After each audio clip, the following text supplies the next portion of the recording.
temat pejorativ, siç ka thënë hajvanate të besoj që edhe opozita mos i përsërit, besoj që nuk kam i përsërit, e sidomos zoti Kurti e ka të lojën ato kalkulimet politike vetëm për vota, momentat caktuar i thirrë zotit Kurti dhe opozitës të mos përdoren as tema pejorativ që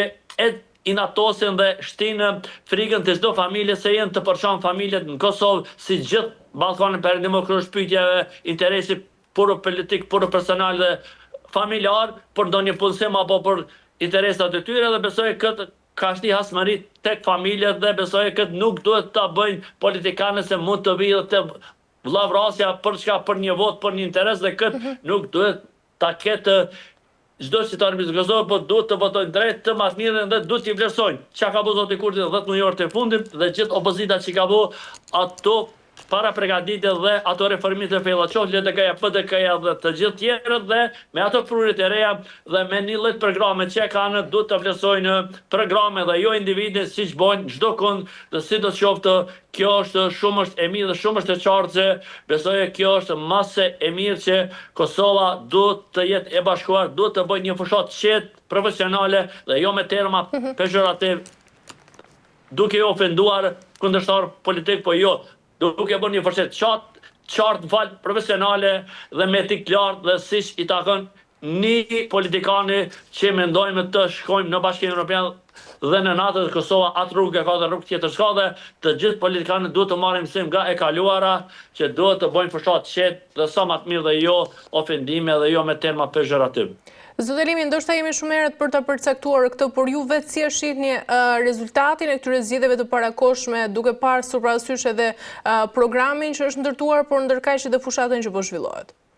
Po ndërruar, me faleminderit për këtë pyetje, besoj që tash kjo është e qartë. Qoftë nisme tash qeveria në detyrë. Tash të çdo qytetar i lirë mbi 18 vjet ka të drejtë të votojë dhe duhet t'i thirrën mendjes. Çka ka bëu lëvizja vendosë, sidomos Albin Kurti në 10 muajorën e fundit, duke manipuluar, duke bërë populizma, i kanë votat për qeverinë, i kanë vota për kryetarin dhe një farë forme i qiti në lejthitja opozitën dhe ja votun si një kry parlamentar që ka ofenduar Ushtrinë Shqiptare të Kosovës me atë punimin shkencor që nuk ka marrë pjesë, siç ka thënë edhe vetë, po vetëm i ka buar gatin aje Maqedonia dhe ja ka qitë emrin dhe unë si profesionist nuk isha leju ashtu, po si të shoh, ai ka rënë në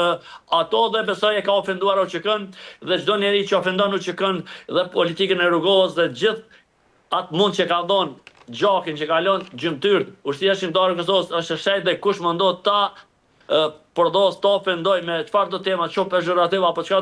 do të gjenizohet edhe nga populli, edhe nga ligjet e Kosovës, siç ishte edhe ai minoriteti serb që ka ofenduar në Gjakov dhe është duke u marrë institucionet e Kosovës dhe besoj se kjo shumë është e qartë. Zoti Kurti 10 muajore në fundit ka qit populizëm dhe ka manipuluar një mashtrues tipik klasik dhe nuk ka bërë kurrë për sovrane, për shteti. Shteti është ende me një pjesë të sanksioneve, ekonomia është e dobët dhe qytetarët e Kosovës është tretimi energjisë dhe shporta qytetare është zvogluar dhe kjo shumë është e qartë se lëvizja vendose mund të bie dhe ka me ra minimum 10.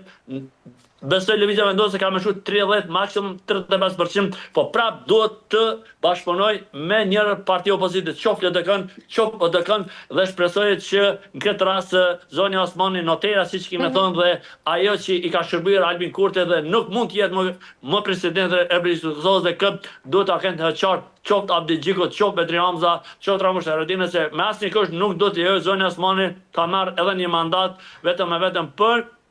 për të shërbyer Albin Kurti se e kemi parë jo, edhe televizioni shumë i respektuar e nderuar, e ka pa sa ishin ato idhnimet me zotit Kurti, ato polarizimet e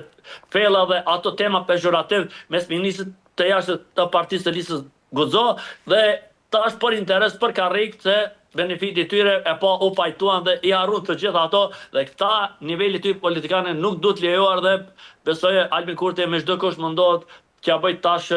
noterës zonës Osmani edhe një mandat për këtë nuk do të lejojnë opozita, sidomos LDK-ja apo PDK-ja vetëm për një interes, besoj këtë e kam qartë dhe besoj tash Albin Kurti mund të del si partia përfituese, po prap nuk mund ta bëjë qeverinë pa LDK-n apo pa PDK-n dhe dihet shumë është e qartë se pa bashkim, e thash edhe merret nderuar se nuk mund të ecim matutje edhe që të Kosovës edhe institucionet dhe po shihim qartë se lëvizja vendose ka rame të thellë dhe duhet të ketë rame se me terma pejorative, me ofendime dhe pa bërë kërgje për sovranin, për popullin dhe këto po shihim shumë qartë dhe ekonomi çfarë është dhe ka qytetarë të Kosovës që jetojnë me njerë dhe kur qonë me mëngjes nuk e din çka kanë për të hëngër me mëngjes dhe në darkë nuk kanë dhe qoftë ndonjë komshi shpirt mirë apo njëri mirë si që ka shqiptar gjithmonë zemrën e madhe t'i ofroj një komshi të vet dhe ka lypsar në çdo kafe dhe në përkantat të Bërllogit dhe kjo politika zotit Kurçi i ka lënë qytetarët në këtë gjendje, i ka dhënë ato socialet nga 100 euro, po kitoni apo është rritu energjin, shportin e shtarët e ka zvogluar, ekonomia dot, sistemi juridik është i dobët dhe jemi këtu ku jemi dhe s'don koment kjo dhe gjithçka është e qartë dhe shpresojmë qytetare që mos ta votojnë Albin Kurti në lëvizje vendose, po do ta votojnë qoftë LDK-n, po pse jo edhe PDK-n se këto kanë kuadra më të mira dhe kanë bërë reformit e fella dhe ato programe që kanë shpalos në bërë emisionet, qoftë eksponentë të tyre politik dhe e kemi pa nga afër janë shumë më të mirë nga lëvizjeve vendose dhe kanë kuadër shumë më të mirë se Albin Kurti se Albin Kurti është shumë profesional. Kur gjë s'kem me zotin Kurti as personale, as me lëvizje vendose. Po ja pra ky slogani i tyre dhe këto tema pejorative që ka përmend përpara dhe ky ngërçë 10 mijor të lëmë në kuptu zona Zendeli se çka ka bërë lëvizja vendose për sobranin dhe për qytetarin dhe pse duhet votot një parti që ka bërë kalkulime politike dhe ka bërë mashtrime siç është Albin Kurti e lëvizjeve vendose. E qartë, mirë, do e limi pyetja e fundit për ta mbyllur sepse kemi arritur në fund. Kryeministri kroat Andrej Plenković ka deklaruar se avionët Rafale që Serbia po blen nuk janë në nivelin e teknologjisë dhe pajisjeve që kanë avionët e Kroacisë dhe të aleatëve të NATO-s dhe ndërkaq presidenti serb Aleksandar Vučić ka deklaruar se Serbia do të bëjë gjithçka për të pasur një ushtri të fortë që të veprojë si parandalues ndaj çdo agresori të mundshëm. Pra, cili është qëllimi që Serbia po blen këto avion dhe cili është qëllimi i presidentit serb Aleksandar Vučić? Po tash ato Horvatjet e mes e dim shumë mirë shteti Kroacisë është mik me shtetin e Kosovës dhe na kanë